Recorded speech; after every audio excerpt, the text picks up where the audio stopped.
Yo, mga Japorms, it's your boy Jerome Porma at welcome ulit sa aking Collectibles channel. Alright, sa video natin ngayon, very excited ako. Given din na special ito sa akin kasi unang express unboxing and review ko to ng isa sa top 3 ko na kinokollect. Ito ngayon nakapagpa-start sa akin talaga magpa-collect ng collection, so at least toys, figures, no? None other than a Transformers toy. So, nakita nyo naman sa subject, no, na masterpiece line ito. Ganito yung pinaka nagpa-start sa akin as most favorite ko nga rin kahit picture ng aking YouTube channel ito na si Bumblebee. So, ano yung masterpiece movie naman yun, but ito, as mabanggit ko lang mabilis, no, masterpiece line, pero Beast War. So, hiwalay pa yung masterpiece sa mismong movie masterpiece eh. Pero, ito, so, masterpiece line pa rin naman. I think ito talaga yung top line ni Takara Tomy under Takara Tomy and Hasbro na laruan pagdating sa nagka-transform na toy, kaya nga din masterpiece na siya. So yon. Then ang medyo gagawin ko ngayon kasi first time ko maka-order kay Ami Ami. So, under Ami Ami ko to na import. Kaya, i-include ko sa pag-unboxing mismong box. Tingnan ko lang kung paano rin siya na itsura niya kapag may isang medyo maliit-liit. Kasi ang laki ng box niya, mga Japorms. First time ko, gusto ko rin i-share sa inyo yung XP. And actually, medyo nag-freak out na nga ako kasi yun nga, Transformers toy din to. So, pag mga ganito, excited talaga ako. Pinipigilan ko rin. Hindi ako masyado nag-iinarte nito. Excited talaga ako. Then, medyo tinitingnan ko nga. So, andito yung box.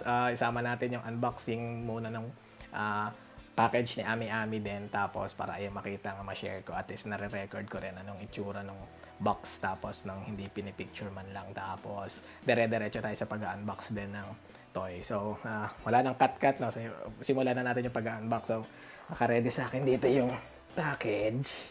Okay. So, nabubonggo. Ganito kalaki siya, mga Japorms. Kaya, medyo inurong ko na onti yung camera, no? Inurong ko yung camera. Tinitingnan ko dito. Na, at least makita niya. So, ganyan siya kalaki. Nababasa ba ng tama naman, no? Mababasa ng pag sa front view niya na Ami Ami. Okay. Tapos, ganyan kalaki. Hindi natin sure yung size ng box pa kasi kahit yung mga reviewer ng mga nauna na sa YouTube sa Japan or wala naman parang nag-dimension check ng box ay malaan din natin. So, naka-ready na yung mga gunting and at least yung cutter kung sikat na natin cutter dito, no. Ready na i-unbox na natin, balatan na natin. Okay. So, shout out sa Ami Ami, first time ko makapag transact sa kanila and goods naman dahil DHL courier naman tayo, kumbaga themselves lang as yung pag-ship and talagang maging distributor para sa akin. So okay na sila, medyo maingay na. Okay, ayan na. So ito yung usual na like parang pinaka poster sticker. Okay, so tingnan na muna natin. Masyado natataklaban na ako, no? Ang laki kasi ng box eh. Meron tayo dito, medyo i-front view ko sa inyo, no. Naging buo siyang ganyan. Sobrang liwanag lang talaga na, pero ito yung poster style. Ano yun na lang muna natin. Okay, Ami Ami. May pinaka-Ami Ami pala talaga. So, gloss paper lang talaga siya na at least. Tapos, thank you for shopping with us. Thank you for shopping with us. May Ami dyan. Okay, so, okay, thanks for this. Then, tingnan natin. So, ako na lang muna mag-review. Puro paper lang talaga siya. Medyo, ano na lang. So, ito yung gantong paper na medyo makapal. Kaya pagka labas mo na, almost sakop niya, mga Japan. So, tanggalin ko na muna to. Almost sakop niya yung lapad. Tinan niya lapad. Onti yung papel lang, space lang. Let's go. Okay, tatanggalin ko na. Pero bang laman? Malaki rin pala talaga. Try natin ikumpara na nakalabas yung ano ko dito eh.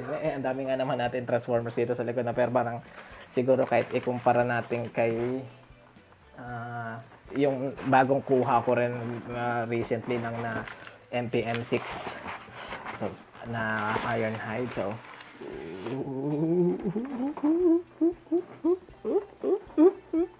okay, so, yun na talaga siya. Wala nang pinakaibang nilaman dito kung talaga malapad din. Ibig sabihin, maganda nga kasi kay Hobby Search ako nagme-Mayfix no? Pero kumbaga pag meron ako kay Ami, pwede talaga diyang sasabayin. Then siguro same na rin yung magiging price. Pero okay, yun na siya. Yun yung i-share ko lang din sa inyo yung mismo pag-unbox ng box nila. Okay, baba na natin ulit. Okay, diretso na tayo mismo sa figure na pag-unbox. And ngayon ko lang din ito matititigan pa nga din kasi in-reserve ko sa pag-unbox dito natin na naka-record no, yung pagtingin. Okay. So, yung art din naman usual. Ito yung ano dito, gloss. Okay. Transformers Masterpiece. Okay. Ganda. Nasaan yung pinakatatak? Oh, gold na siya pero hindi hindi stamped. Or yung ano matawag sa ganun, parang engraved. Hindi siya engraved. Okay. Tanggalin muna natin ito. Dumi lang. Excuse me. Okay. I think, di ko na alam kung saan pinaka nagtatago. Pero kasi pag dinisplay naman to at least yung harap. So, siguro gawin na lang natin always keep right tayo. Pero ang bangis nito okay. Mas gusto ko yung robo mode mabilis na natin pakita. Kumbaga, ito yung buksan ko para kung dito man lang yung nakaganan. Mas intact yung side na yung robot, yung naka-display or yung art. Although nakakita rin naman ako ng may mga nauna naman na YouTubers no, or kahit nag-review online, lalo na mga nasa Japan, Hong Kong, China.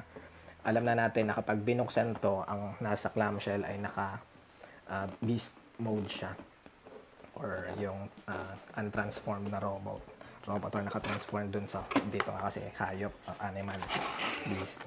Okay, so habang nakaharap na ganyan ay makikita nyo rin pag tinanggal ko, ibig sabihin facing left siya, ganyan na. Okay, kita nyo mga Japan sa tingin. So diretso na siya doon, wala nang pinakalaman. Okay, dito sa ilalim yung manual and at least card, MP59 card na authenticator. So hindi na natin ito masyadong itutok or detalye, pero ayan, ganyan siya harap. Tapos, baliktaran kasi. So, tape na lang. Okay. Balik ko na muna. Itago ko na muna ito. Tapos, titigan na natin din maigit tong toy. Unbox natin right now. Baba ko lang muna. Yeah. Okay. Sobrang massive niya. Ang laki rin talaga nga niya. Laki niya. Okay. Tape pa ba to? Wala nang tape. Meron sa gilid.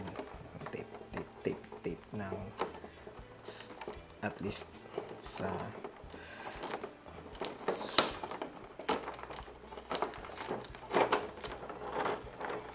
gilid. Sa gilid. Okay. Ang tape basura. Dito na lang muna sa card. Meron pa bang kaya natanggalin, kita nyo mabilis na natanggal. Gilid muna natin ito dito. Tapos na may support din na plastic dito. Ituturo ko na lang mamaya pang help lang, huwag masyadong magalaw. Oh no, this is so cool. Tapos may plastic din sa bibig, anti-paint trap lang din. Nakanganga siya mga Japars. Kasi actually, kahit si Cheetor, meron lang ako lang Beast Wars, si Cheetor, tsaka si Black Arachnia. Si Black Arachnia, BIB ko na binili kasi gusto ko nga authentic. At least open siya, na-inspect na. Nakita ko rin once, tinanggal ko. Si Cheetor, hindi, sealed pa rin. Mamaya pa natin bubuksan kapag parang at least mapicturean ko rin agad and ma-size comparison ng naka-beast muna bago ko i-transform. So yun, medyo magtatagal ako sa paglalaro na ito to the point na yung edit and pag-record and pag-live natin sa YouTube ngayon, as napapanood nyo na. Pero sa actual, hindi, medyo madedelay ko. Okay. So yun na siya. Balik na lang din muna natin para ma-clamshell view natin. Paano nga ba ulit yung itsura? Hindi ko na mapasok ang tenga. Hindi, dapat at least Bakit na siya dito? Ito yung pinakatuon niya doon. Oh, lumalagotok pa eh, no? Bangis eh. Okay. Ito yung pang support kay, kasi nakakanood na rin ako ng review eh, no? Medyo nahuli na tayo eh. Or mas mga nauna. Kalang dito. Okay. So yan. Okay, ganun siya. Medyo iba yung lighting sa akin kasi dito, or hindi tutok kanina, pero pag nandito na yung naka-desk view na. Mas maganda. Sige. Itutok na natin sa mismong box and sa clamshell. Alright, mga Jaform, sa box muna tayo, no? Harap. Ano ba? So, ayan. Ganyan yung pinaka-art niya kung... I think makikita nyo naman sa net pa rin tong harap eh. So, pero i-cover natin as lagi ko naman ginagawa lahat ng sides. Okay, pero ayan. Mabilis natin dito, komentan. Transformers Masterpiece. At alam ko yung Beast Wars to eh, no? Na parang Transformers Beast Wars ata. Pero Japan text niya kasi, no? Takara Tomy logo. Long Life Design logo. Ano na naman akong pailapit. Separayin kasi yung ilaw, no? Pero at least, ayan, yung art naman is, o yung nakalagay yung isang robot mode and isang beast mode or animal mode na tinatransforma nila sa series na to. MP59 din. Cybertron Defense Rhinox Beast Wars. Some Japanese text, pero maganda-ganda rin talaga na ini-include talaga nila ang maximal symbol. Okay, so yan yung harap.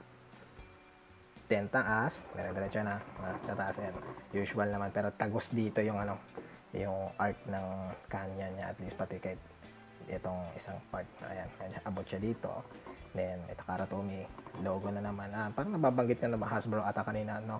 Alam ko kasi at least in partnership pa rin sila with Hasbro, pero at least dito pag mismong MP series, wala talagang Hasbro. Wala. So, pardon kung talaga bang parang solely kay Takara pa naka-brand tong MP. Pero ayan, Transformers, makinang din na text masterpiece. Nakikita nyo medyo inaanohan ko yung ilang Transformers, which is mabangis. Then again, yung isang label niya dito, dire-diretso.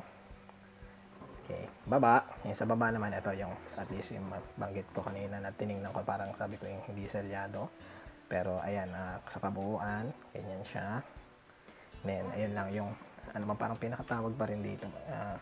Hindi siya SKU, basta yung for the package talaga.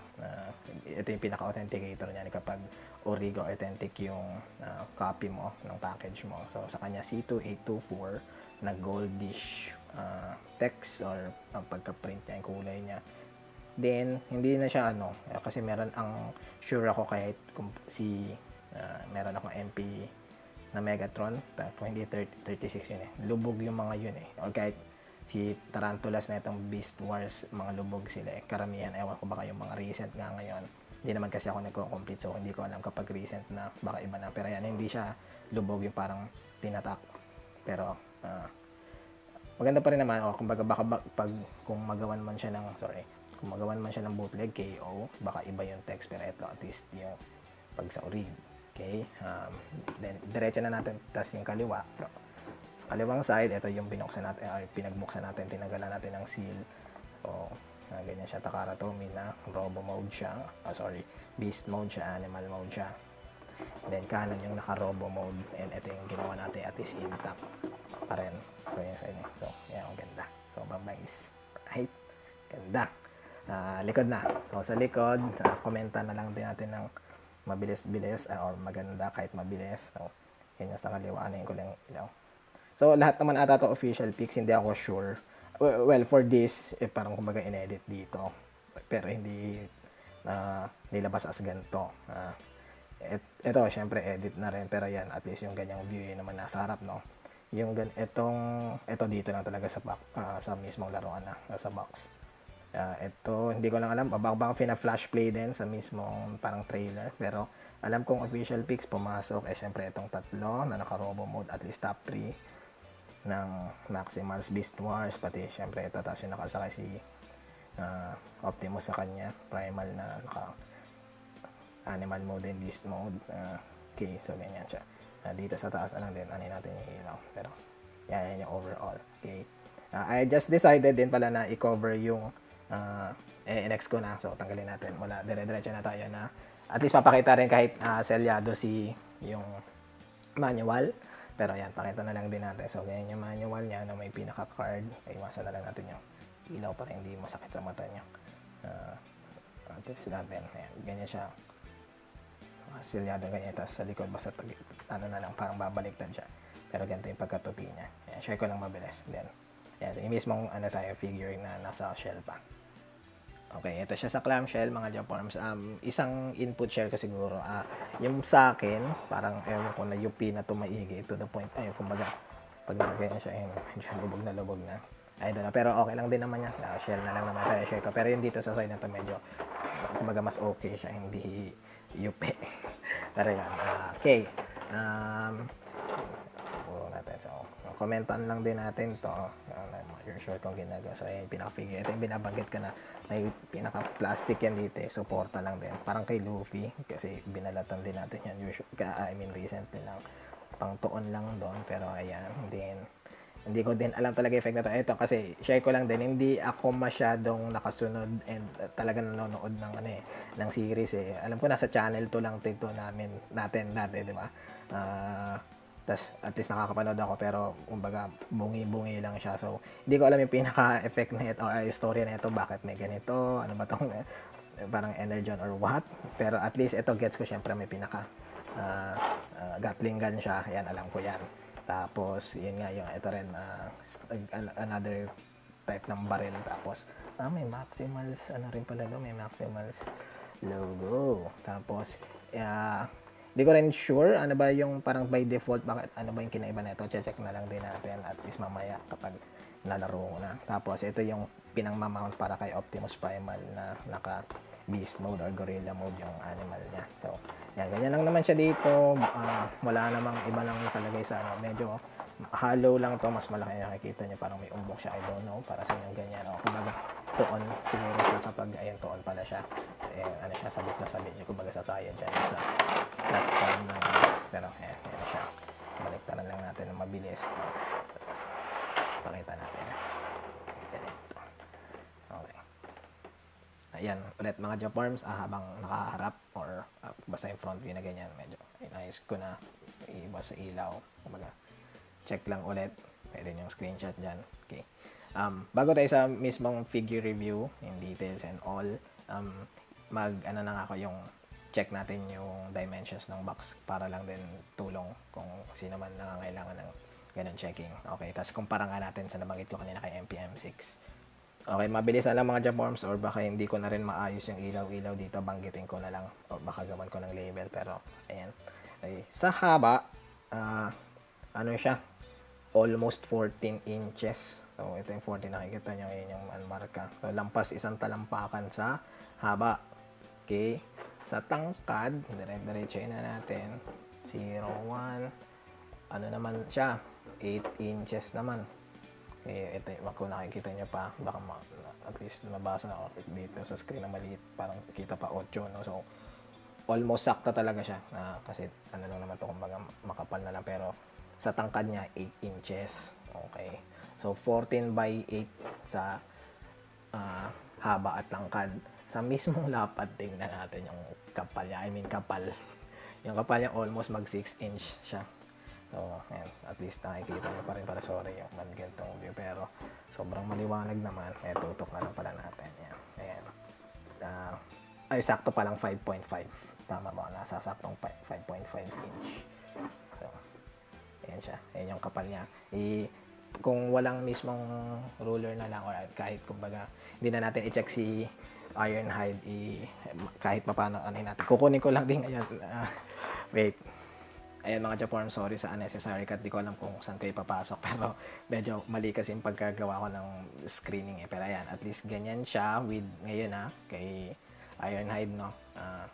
Pag inana natin, ayusin ko pala yung so, at least ganyan katangkad, pero sa lapad, mas makalapad. Tingnan nga natin, sorry. Medyo, lapad, mas malapad talaga ng dihamak si Rhinox natin, o si Rhinox sa kanya. Tapos yun, kahit sa haba, parang pag ngayon na nakikita nyo, ayan, pag hindi niya totally natatabunan kapal pa rin talaga. Ayan, tulong lang, at least ma-scale natin yung isa, kasi ito nga si Ironhide yung parang counterpart, si Rhinox yung counterpart ng Ironhide sa parang universe, or at least sa Beast Wars series. Okay, so yan lang naman. Okay, review na tayo ng mismong figure. Okay mga Joporms, hindi kaya ng rotating base natin yung gantong bigat. So manualin ko na lang yung at least pag 360 view. Unahin muna natin itong naka beast or yung rhino mode niya, no? So ganyan siya. At least iikot na lang natin yung mga may mahahalagang angle. So pagdating sa likod, okay, ganito yung bandang likod part niya sa right. Again sa left para makita lang din natin yung details ng rhino mode. Okay, then yung full almost harap din kung tama ba yung pagka at least projectile view ko kanina. Okay, dito kapag naka beast mode or rhino mode siya, approximately kapag kasama yung buntot, pumapalo siya ng palapad ay hindi lang masyadong tama yung kuha ng lente na, pero pag dito sa mata, yung mismong naka-person, in-person hawak nyo to, papalo siya ng netong 9 inches sa haba. Pero kapag yung mga hanggang dito na sa may puwetan, almost lang, or saktong 8.5 inches lang siya from bibig dito sa may bibig. So ganyan pag mahaba sa haba. Kapag sa tangkad siguro kahit yung dito na lang natin tansyahin mga Joporms. So bali pala sa inch tayo nagana lang, i-reiterate ko lang. Kapag hanggang dito sa umbok na itong basta lampas at least 4 inches naman siya. So naglalaro sa 4 to 4.5. Hindi, medyo mababa lang yung view ng camera, pero pag dito sa eto, at least nakikita niyo pag pinapatong ko, nahihit ng daliri ko, at least papalo ng ito yung mark ng 1.5. So yung ganyan yung sukat niya kapag habang naka beast or rhino mode. Okay, ayan mga Joporms, first natin pagkumparahan ng naka beast fellow beast wars niya, si Cheetor. So super vanilla pose pa tong si Cheetor out of the box. Eto medyo naka-bend siya, so kumbaga medyo tinaas ko na rin yung lente ko, no, na nakatungo na to ng onte. Sa haba, at least window ko lang, pero talagang, ayan, makita niya na bahagyang mahaba-haba talaga si Rhinox, given na malaki yung ulo, lalo na pag medyo nilabas ko lang kasi yung buntot, no? Kapag ganyan na siya, so malaki-laki rin talaga siya. Pero pagdating sa dapat, no, by actuality, pag sa art ng mismong dapat mas malaki relatively pa si Rhinox pero at least ganyan. Tapos kumbaga yan, pag tinawid pa, ito yung isang bagay na nababanggit ko na medyo dito pala, tas ito pala yung ilalim ng Cheetor, yung butas, ewan ko ba't ganyan. Hindi pa ako nakakapanood ng full review, pero ito kasing paa medyo bended pa siya, pero kumbaga ito pag ganito kahaba, humahaba ng onte si Cheetor. Tapos dapat anay natin yung paa ng onte dito para lang straight siya ng mahaba. Yan, mahaba pa rin talaga si Rhinox bahagya. Okay, so hindi ko na i-compare to si Cheetor mamaya kapag sa robot mode, kasi babalik ko na rin muna agad sa box, wala pang mapag-displayhan at least yan. Next natin si Black Arachnia. Okay, ayan na lang, pangalawa kong pagkumparahan at least si Black Arachnia natin. Ito, sealed ko rin pala ito nakuha, FYI lang, nakalimutan ko yung pinaka yung engraved na tatak lang sa ilalim, kung pan-check ko na authentic, pero sealed ko pala ito nabili. So ayan, super vanilla posting to out of the box. So ganyan pa siya pag tinapat natin, maliit-liit talaga. Ito medyo cute, hindi ko lang maalala kung gaano ba siya kalaki din. Dapat mas maliit pa, baka mas malaki pa sa mismong series, animated series, pero ayan siya compared sa naka-robo mode, beast mode din na Rhinox. Okay, sa details mga Joporms, pag dito siguro dalawang bagay na lang, no, maliban sa ida na lang din natin sa mismong overall sculpt kapag naka gantong beast or rhino mode. First, siguro yung kulay na lang muna, kasi pagdating sa mga official pics, no, parang sobrang gloss niya to the point na parang ang kintab. Pag sa totoo naman, once hawak nyo na siya or in person, hindi naman ganun ka-gloss, kakintab talaga to si Rhinox, no. Although ibang-iba nga lang din talaga yung sa meron ako, no, kay at least binuksan ko na si Cheetor kanina tapos si Black Arachnia medyo parang ka-level niya yung kinis nung pagdating sa item, yung pagka-shiny niya, pagka-gloss. Pero si Cheetor, so medyo flat talaga si Cheetor. Yun lang yung mga meron akong Beast War. So yun yung isang bagay doon. Like nakita nyo naman ngayon sa tipo ng ilaw ko din, or at least ng video ko, ng camera ko. Yan, makita nyo siya. Hindi naman siya totally gloss, unlike parang sa mga unang official pics ni Takara Tomy dito ng parang ang kintab. Hindi naman. Okay. Then pangalawang bagay, ayan, sa mga natutunan ko lang din over my more than 2 years ng pagko-collect, pagdating din dito sa Transformers, specifically pag dito sa Beast Wars, ay parang gusto ng mga hardcore fans or talagang yung mga enthusiasts na pag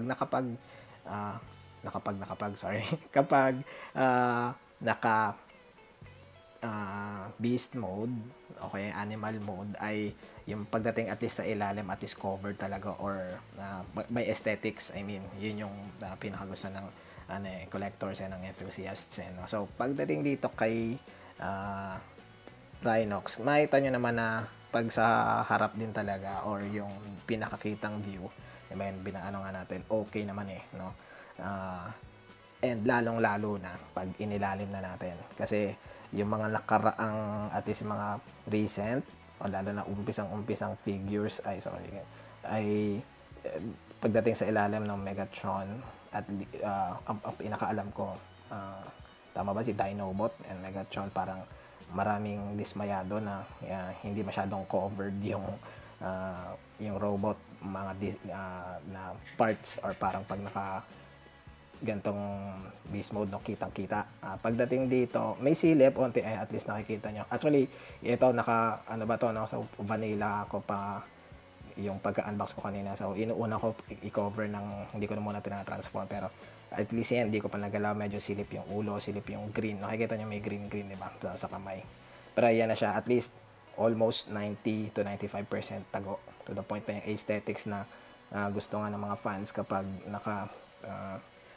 transform lang doon sa animal nila dito sa Beast Wars, ay covered or by yung ilalim na details, ay naman, kumbaga, like ito yung skin niya na brown, tago yung robot mode niya doon. Okay.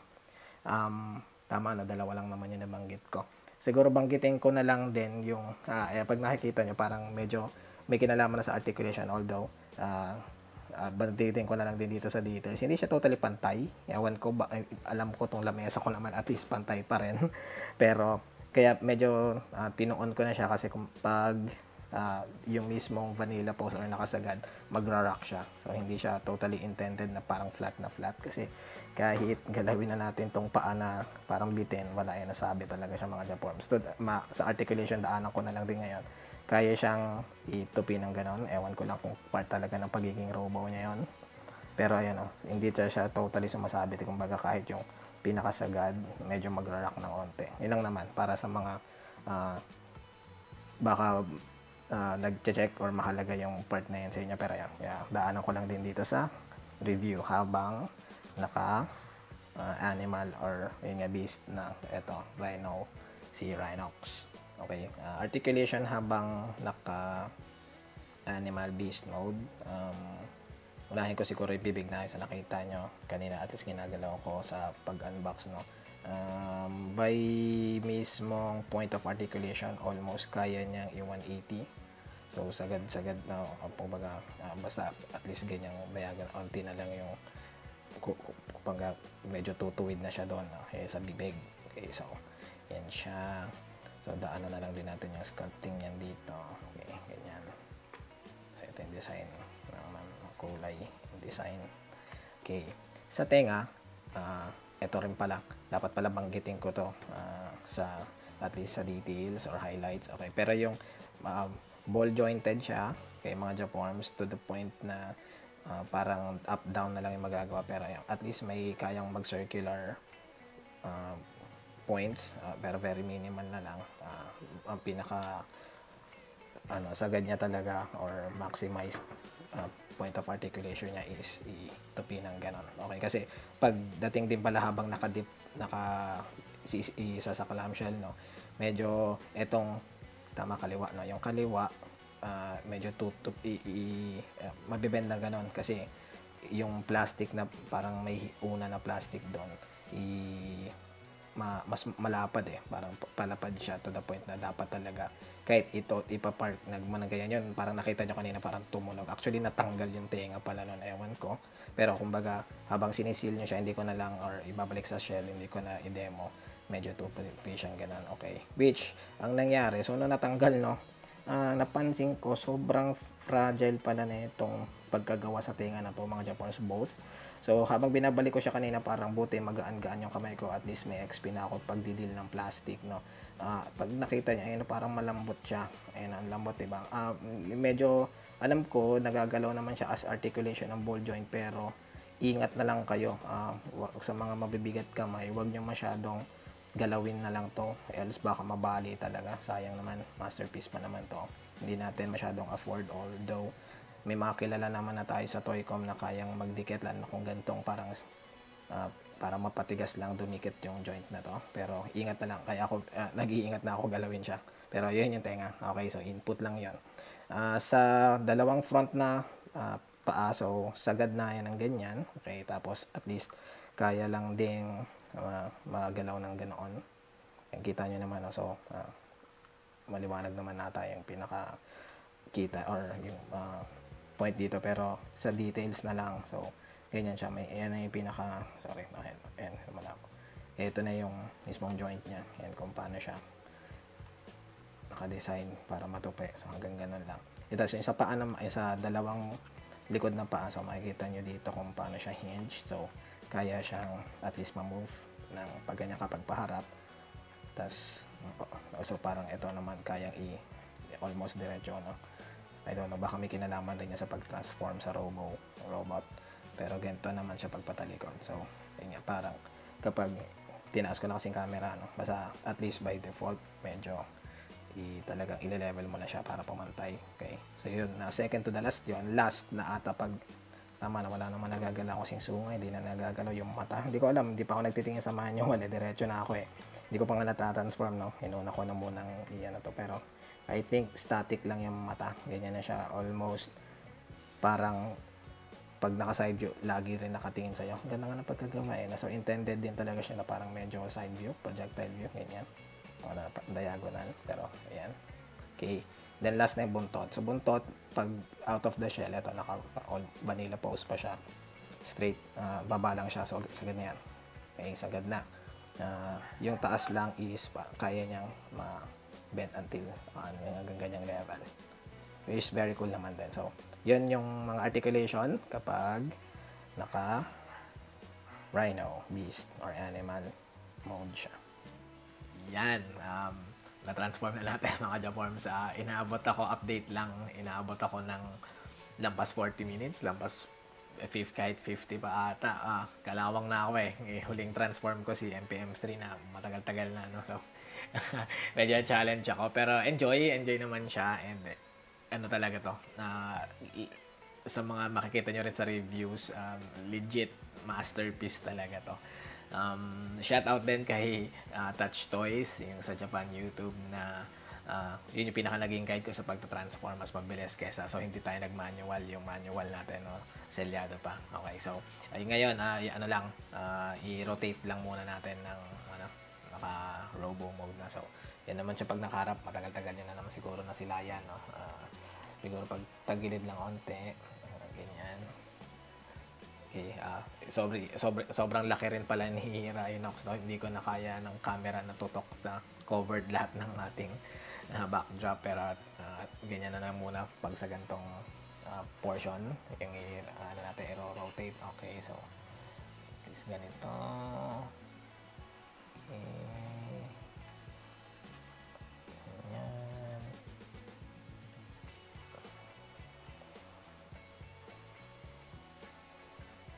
Manual na lang natin. Hindi pa ako talaga nakabili ng malaking rotating base para sa mga malaki-laki at mabigat na figures. Okay, so yan na siya. Okay, sa height mga Japorms, medyo nakatungo na naman yung camera natin pag sa ganito, ano, pero pag like ituwid ko yung sa hanggang sa ulo, no, pumapalo ng 8 inch, kung hindi man saktong-sakto, kulang-kulang talaga 8 inches na siya. Okay, pag naka-transform hanggang at least sa yung top ng ulo level. Okay, so malaki talaga siya compared sa uh, iba pa, or lalo na alam ko si Cheetor and Black Arachnia, maliit-liit talaga yun. So, yan. Alright, so yan mga Japorm, sa surprise ko at least sa inyo yung nasa left, no? So, unang pakita ko to, although yan, teaser na to kasi isasama ko rin to dun sa ginagawa ko pa rin video na top 2023 figures ko, no? So, yun na lang muna. So, yan siya.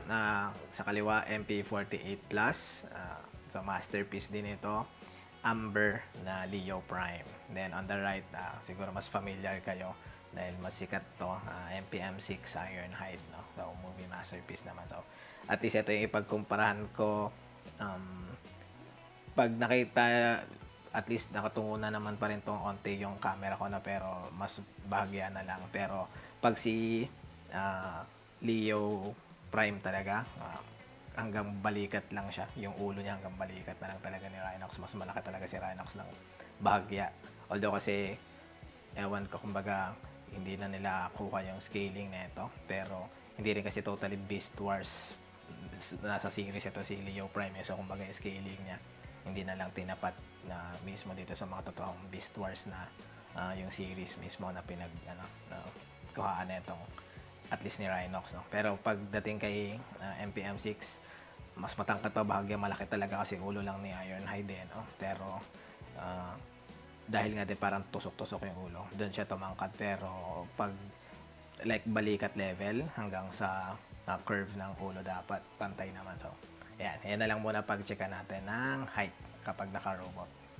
Alright, mga Japorm, sa details and sculpting, gawin ko na muna sculpting bago ako magbanggit ng details. Okay, so dito medyo lapit na natin siya, no? Tapos yun, medyo diretso na yung camera para hindi ko masyadong itataas na lang, di matangkad naman kasi si Rhinox. So yan, ang ganda ng pagka-gold paint nito, at least, or bronze. Okay, almost same siya nung pinakangalangala ng pag sa Rhino. So, at least yan, hindi na natin kasi masyado matutong mga Japorms, no? Okay. Yan. So, may ngipin effect. Maganda. Same naman dun sa taas. Then, ayun pala, dagdag lang kasi sa articulation. At least yung ulo pala kapag naka-robo, Rhino mode, naka-beast mode, kayang iharap. Makikita nyo naman yung parang mapupush forward para tumingin sa kanan kaliwa. So, dapat yung dagdag sa articulation ng robot nyo, no? Then, yung mata rin. So, sa mata, may pinaka-hinge yan para at least magalaw naman pala. So, medyo, ako dun doubtful ako na parang static lang.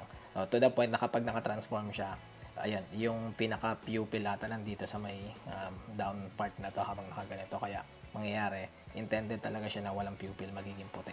So, same naman dyan. So, ganyan sa sculpting, pag naka-transform siya, ganyan. Okay. Tapos, ano ba ba? So, yan, ganyan. Din, sa paa, meron din talagang ngipin-ngipin dito. Ngipin ba talaga yan? Or at least parang mini spikes niya, or spikes pa talaga. Tapos, sa paa, ganyan na. Okay. Ano pa bang i-cover natin? Okay, so, ganito naman yung overall, at least style kapag naka-robot mode na siya. Okay, sa ulo, yun pala, maganda pa rin siguro mabanggit. Then, yung tenga, binababa ng ganyan ata. Sinundan ko nga lang si Touch Toys, no? Hindi na natin alam kung, pwede rin naman siguro na nakalapat ng ganyan, yung, katulad ng na-demo ko kanina. Pero parang mas appropriate na pababa na lang. So, tama na, sagad na yan, sagad na. Okay, so, yan na. Sa details, siguro, or yung highlights na mabanggit ko ay dalawa. Okay. First, yung usual naman, kahit meron akong MP10 na Optimus, basta, yung babanggitin ko, yung masyadong mabigat yung likod. Nandun kasi parang pag tinransform na sa robot na nandun yung load to the point na pag nakikita nyo, mas, nabibend tuloy siya patalikod. Ito, isa si Rhinox sa gantong style. Wala eh, na yan na talaga yung pinakamagagawa para matago siya, or ewan ko sa, hindi ko na rin na-research sa mismong animation kung paano itsura kapag nagiging robot siya. Accurate na accurate ba yan? But dito sa figure natin, so, talagang mabigat siya. Hindi kasi natin na-try ko ilalayo para at least makita niyo yung pa-level. Ayan, talagang napapabend pabalik siya. So, tama lang yung gantong forma kasi kung tutusin kung hindi masyado napapatras, tuwid naman yan eh. So, kumbaga, banat pa yan. Pag ginalaw na natin yung hinge ng paa, medyo, ayun na talaga yung totoong medyo naka bend forward na, no? Okay, so, yun yung una, highlights. Pangalawa na lang, pagdating sa mismong pag-move or kahit yung transform niya, hindi siya masyadong malak. I mean, yung sa aesthetics niya, hindi totally like malak and seamless. Yan. Kapag nakikita niyo mga Japanese dito, yan, medyo may agwat yan. Malaking-malaki yan kapag dito sa mata. So, or eto kasi malit yung screen ko, siguro pag win nyo na sa malaking screen, kita nyo na ang ganyan. Wala siyang lock dyan eh. So, hindi totally nagbe-brace. Okay, so by aesthetics, ganyan. Then, actually, yung dito, yung parang nagiging palda niya. Ito kasing forma ng paa ko na to, by default yan. Kapag binuka ka na natin, at least, kumbaga, pumorma ka ng onte. Ang mangyayari, mababasag kahit papano yung, yan nakita nyo, humiwalay na siya. Yung dalawang piece na to kasi ang pinaka kumbaga ganyan talaga siya, no? Ang lock na lang niya onting-onti lang, pero at least dito may pin type, may lock type. Okay, so kumbaga mas maglalak lang siya by aesthetics. Mas maganda kapag hindi masyadong bukaka tong legs, which hindi naman ganun intended. At least yung syempre pag gumawa ka na ng dynamic poses, no? So yun lang. Although nasa likod naman, pero yun, i-review lang natin na ganyan talaga siya. Ang pinakapaggalaw niya, at least pag-fix, yung mismong, yung side na mga panels, yung pinakaginagalaw. Kasi ito, medyo buo na, mas solid eh. So, ito yung ginagalaw dito man niya. Sa akin, at least ito yung pinaka nilalaro ko yan. Ito yung ginalaw ko. Then dito, so, medyo buka pa rin. Ito yung mismong gagalawin ko nga itong side mismo. So, ayan, para dumikit siya ng ganun. Okay, para lang sa ano. Then, kasi ito, may pinakalock siya nandito sa may ilalim ng pin, pero dito, hanggat maaari, na pag kahit i-push down mo na siya, yan, nakikita nyo na may siwang pa rin. So, yan lang isang review dito na para sa akin, ngayon na parang babanggitin ko, ipa-perfect ko na to eh. Perfect na rin naman, pero siguro kapag sa iba na hindi okay yung aesthetic na ganyan, baka maging 9 lang. Pero unahan ko na yan, at least ite-10 ko, mamaya na lang sa final remarks, at least yung impression ko, banggitin natin doon. So, ano pa ba? No, yun lang naman yung pinaka maging top 2 o highlights natin, which dalawa lang. Okay, sa articulation, siguro unahin na lang muna natin.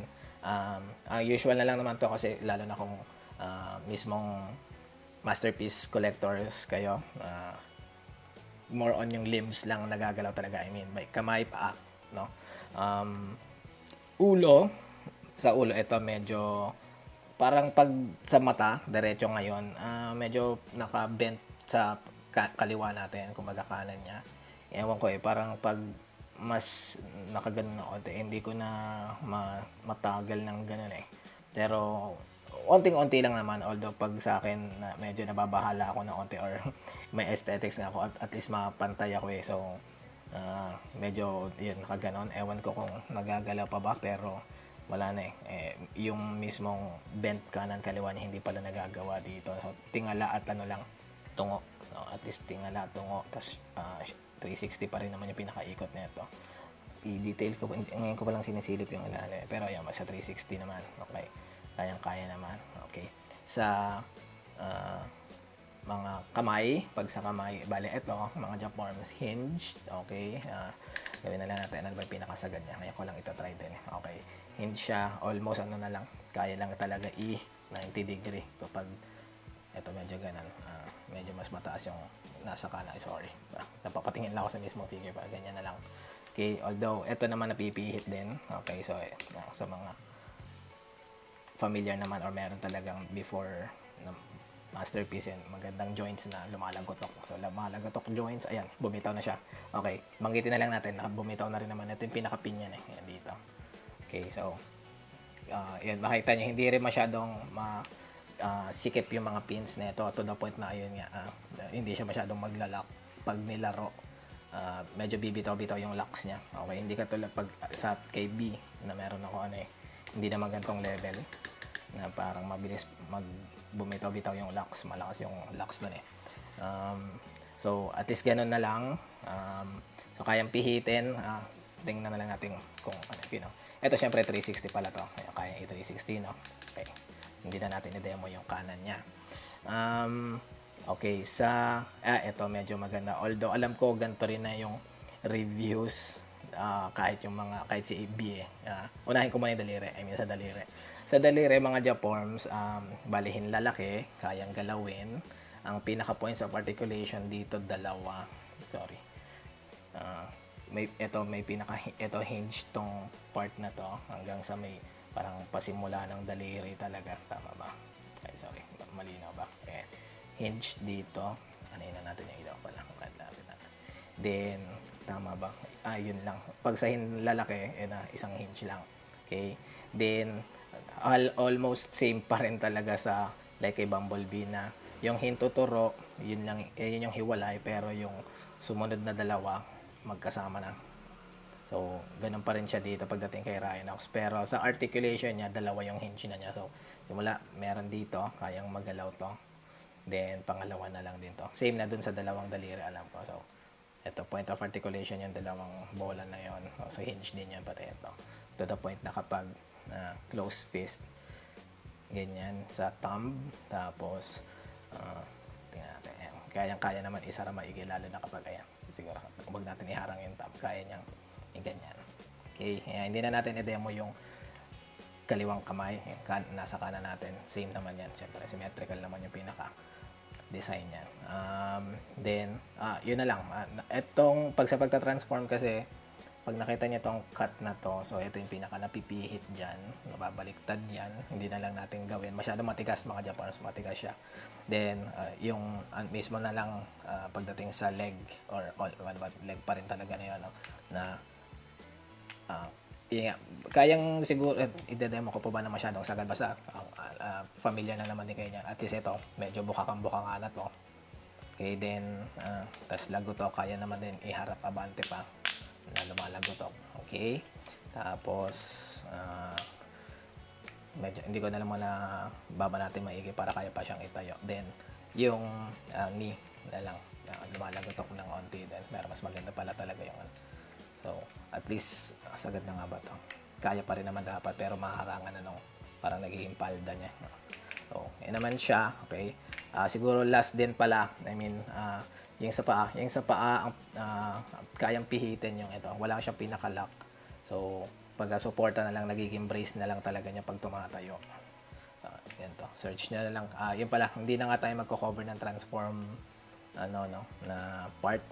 Kasi, hindi pa nga ako ganun ka-expert. Suggest ko na lang sa iba nyo na panoorin. Pero yan, kung hindi natin ko-cover ngayon, ayun na yung kaya yung dating sa paa, yun yung pinakita ko na lang na gano'n yung part ng articulation niya. So, all static naman, usual yan talaga. Ang pinakagagalawin kasi dyan. And pag sa robot mode, kamay talaga yung ginagalawin din na lalagyan mo na accessory. So, yun. Tama na. Covered ko na naman din lahat. Okay. Yan yung magagawa talaga sa articulation niya. Yes. Sobrang ganda. Dagdag lang pala yung mismong kumbaga pagdating sa mga action figures, kasi na 6 inch na yung sorry mga Japon, sa kamay yung mismong elbow joint. So sa elbow joint, ito yung pinaka hinge niyan, kayang pihitin niyan, kumbaga nilalagotok din pala. Mali, kulang, sorry, hindi talaga tayo scripted or sa mga first time hindi ako masyado nag-script, na lang talaga kung ano yun on top of my head, kinakabis ako kahit pa paano yung outline. So ayan, nahihinge na ganoon, and nabibend jointed, at ang pinaka-relax niya kapag nag-lock na yung nakikita niyo yung may parang lines na yun, parang isang solid piece na siya doon na marker, papasok siya doon. Kasi pag tinransform ng animal or beast mode ng rhino niya, dapat siya ipapasok pa, pero yun yung pinaka-lock niya. Same na rin naman dito, kumaga pag bend, kayang 90 degree ng bend sa elbow, sa siko. Okay, Yun na talaga sa articulation. Okay, sa paggawa ko ng video mga Joforms, no, ginidiskartehan ko kung paano ako makaka-record ng mabilisan. So, ginawa ko, ito naman, diretso na ako sa accessories. So, baka may mga mali akong masabi at least, pero inaral-aral ko naman yung mga accessories. I'll do my best na mapaayos yung detalye ng paliwanag, pero yun.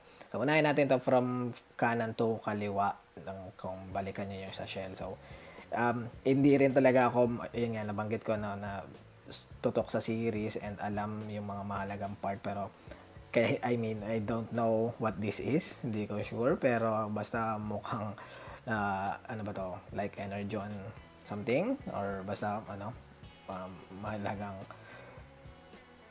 parang spark, yung parang all spark pagdating sa TF1, no. So ganito siya, ang pieces niya ay at least 4, no. So pag buo, okay, ganito yung pinaka-itsura niya. Ikot pala natin, isang rotate lang natin, no. Translucent na bluish plastic na may, ayun, parang, so by piece, ito yung magiging first, or mahati siya sa dalawa, no. Okay, so nahati ng ganyan, then may pinaka, ano ba to, parang molecule na purplish na okay pala, unahin ko muna yung parang pin. So may pinaka rectangular pin sa taas, then dalawang circular para i-lock sa niya, yung other circle, other part ng sphere. So ito, sorry na yan. Then yung etong pinaka molecule, or I mean atom ba, or what, medyo hindi tayo mahusay din pagdating sa part ng science na yun, pero tas lock lang din siya, ano naman ata to, symmetrical yung pinaka pang lock niya ng yung mas mahabang side. So ganito lang naman yung purplish atom. Okay, so yan, then parang, so nababanggit ko na parang 4-piece na ang pinaka baba na lang muna natin to. Etong isang to, kasi nakikita ko rin na pwedeng i-picture na hawak lang din yung etong bluish sphere na may lightning effect, power, shock effect, shock wave effect, and matatanggal nyo pa siya ng ganang mga Japan. So rectangular lock lang din siya. Okay, so balik na lang din natin ulit. So i-lock ng ganon, at least una yon. Tapos pwede naman siguro na ibalik din agad ito dito. Tingnan natin kasi masanay ako. So ayan, makikita nyo or marinig nyo naman na nag-lock pa rin siya ng ganon. Then last na yung at least yung pang kompleto ng sphere, yung other half. So yan yung first accessories natin. Okay, second, itong isang piece na, ano ba ito, barrel pa rin ba talaga to? So maabang barrel, at least may pinaka long nose siya. Then ito ba yung mismong uso, pero most likely barrel naman to, no? So ayan, i-rotate ko na lang para makita niyo yung details mga Japans. So, medyo iwas natin sa kislat ng ilaw. Isang piece lang siya, maliban na itong, tama ba itong part, sorry, yung pag nakaharap left part, pero pag kumaga yung sa view natin na gagamitin mo siya, right part niya, nalalak siya, then hinged lang dito. Yan, ang articulation niya at least sagad na medyo magna number 3 siya. Okay, yung pag number 3 na ganyan. Okay. So, ilang naman to. Ang ganda lang din ng sculpting, medyo itutok na lang din natin para mas makita nyo pala. Yan, so, screwed doon. May asul, ba't asul? Sorry, may green, may red na light part or effect doon, or ganyan yung design niya. Okay, so ganyan siya. Mabilisan na lang tayo. Okay, third accessories is yung ito pala yung Gatling gun talaga, na pero kumbaga yun, hahawakan pa rin, so parang pistol or hand machine gun. Gatling gun, Gatling gun. So ito yung left view. Ikot na lang din natin na may maximals pa doon. Then at least meron 3 lights para magpula-pula. Tapos at least astig pa rin pala na ito, no? Okay, ano lang din pala, symmetrical ba yung at least design. Okay, then yung harap, then ito naiikot na talaga ng ganun.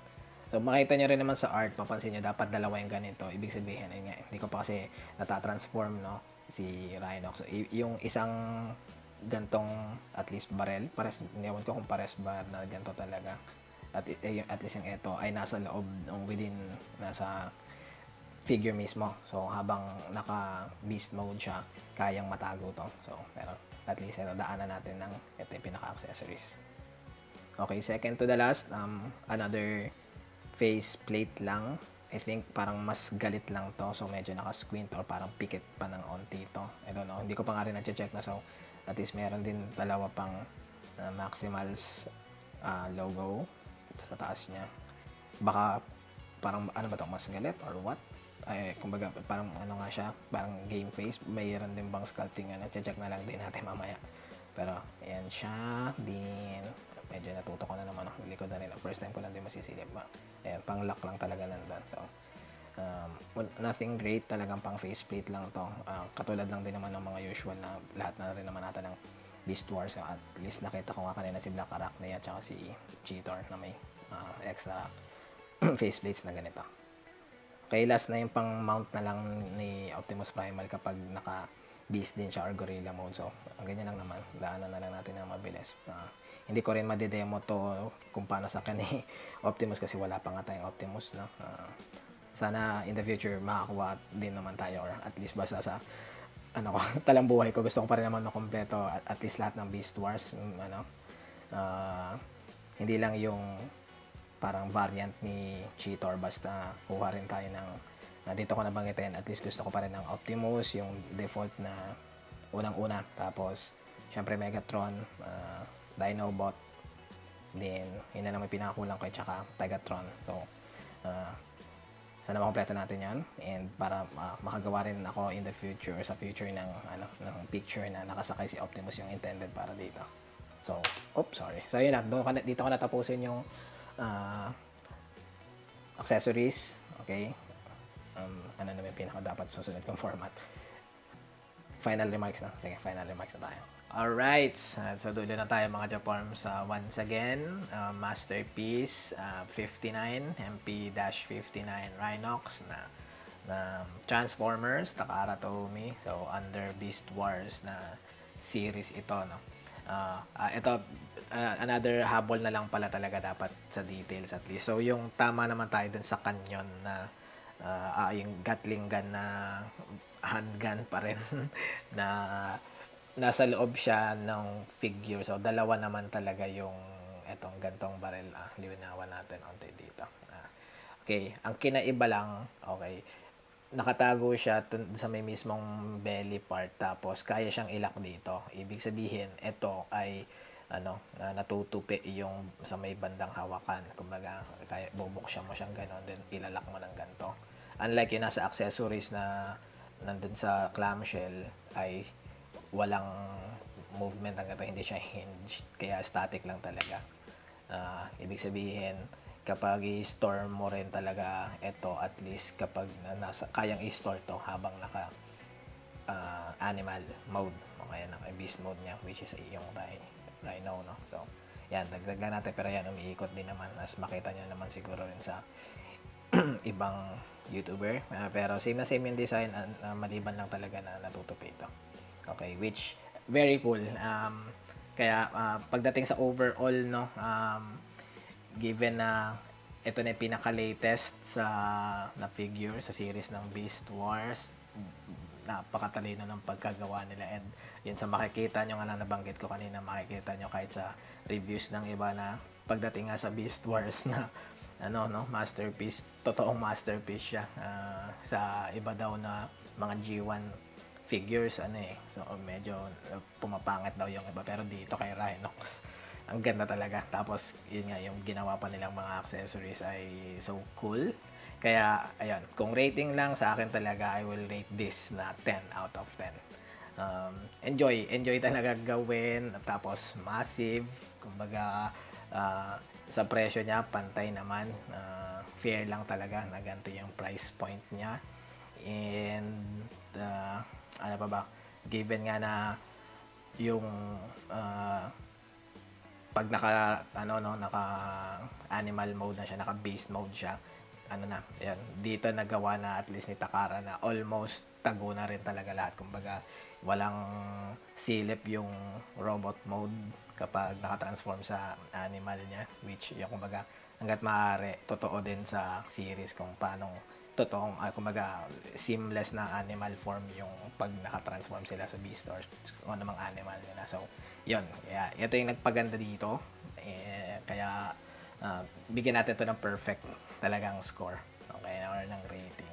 Okay, so yun lang. Again, taking this time mga Japorms, kung first time mo mapadpad dito sa channel ko, hindi ka pa nakasubscribe, please help ako sa up ko at pagtuloy-tuloy ka ng YouTube channel ko na ito by subscribing. And kung nag-enjoy ka, nakatulong din sa itong video na to, please help by liking itong video na to. Okay. Hindi na ako mag-montage kasi yung pagdating naman sa mismong articulation para i-montage hindi naman ganon ka dynamic magawa ang Transformers kung alam niya. So kumbaga tapusin ko na dito yung video kapag cut na natin dito. So yun lang, salamat ulit sa panonood, kita-kits sa susunod na video.